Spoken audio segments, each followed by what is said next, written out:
অনুরাগের ছোঁয়া ধারাবাহিকের আগামী পর্বগুলোতে আমরা দেখতে পাবো মিসকাই আসলে ষড়যন্ত্র করে ইরাকে টাকা দিয়ে সূর্যের কাছে পাঠিয়েছে সূর্যের ক্ষতি করতে। হ্যাঁ বন্ধুরা, আমরা এমনটাই দেখতে পাবো অনুরাগের ছোঁয়া ধারাবাহিকের আগামী পর্বগুলোতে।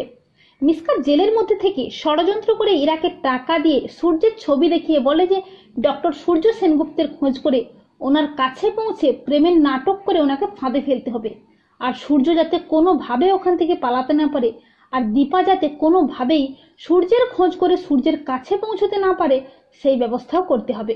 আর ইরাও টাকার লোভে মিসকার প্ল্যান মতো সূর্যের খোঁজ করে সূর্যের কাছে পৌঁছে যায়। আর মিসকাই যে ষড়যন্ত্র করে ইরাকে পাঠিয়েছে সূর্যের কাছে সেটা সূর্য জানে না।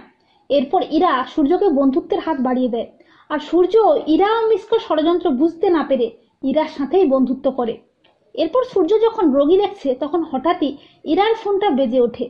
ইরাকে দেখতে না পেয়ে সূর্য ইরার ফোনটা নিয়ে দেখে যে ইরার বাবা ফোন করেছে এবং ফোনটা বারবার বাজতে থাকায় সূর্য বাধ্য হয়ে বুধিয়াকে ডাকতে থাকে, ইরাকে ডাকতে থাকে। এরপর সূর্য হঠাৎই বাইরে এসে দেখতে পায় ইরা কার সাথে যেন ফোনে কথা বলছে। তা দেখে অবাক হয়ে যায় সূর্য। সূর্য পেছন থেকে বলে যে আপনি ফোনে কার সাথে কথা বলছেন। আর সূর্যকে দেখে খানিকটা ভয় পেয়ে যায় ইরা। ইরার হাত থেকে ফোনটা পড়ে যায়। ইরা বলে যে আমি বাবার সাথে কথা বলছিলাম। তখন সূর্যের মনে সন্দেহ হয়। সূর্য বলে তাই নাকি, এই ফোনটাতে আপনার বাবার ফোন এসেছিল, তাহলে কি করে আপনি বাবার সাথে কথা বললেন, আর ওই ফোনটাই বা কার, আপনার কি দুটো ফোন? তখন ইরা ভয় পেয়ে আমতা আমতা করে বলতে থাকে যে হ্যাঁ দুটো ফোনই আমার, আর বাবা কি কারো দুটো হয় না নাকি। ইরার কথা শুনে ইরার ব্যবহারে সূর্যের মনে সন্দেহ বাড়তে থাকে। সূর্য মনে মনে ভাবে যে ইরা আমার কাছে কি গোপন করছে, কে উনি, আসল উদ্দেশ্যটা কি ওনার।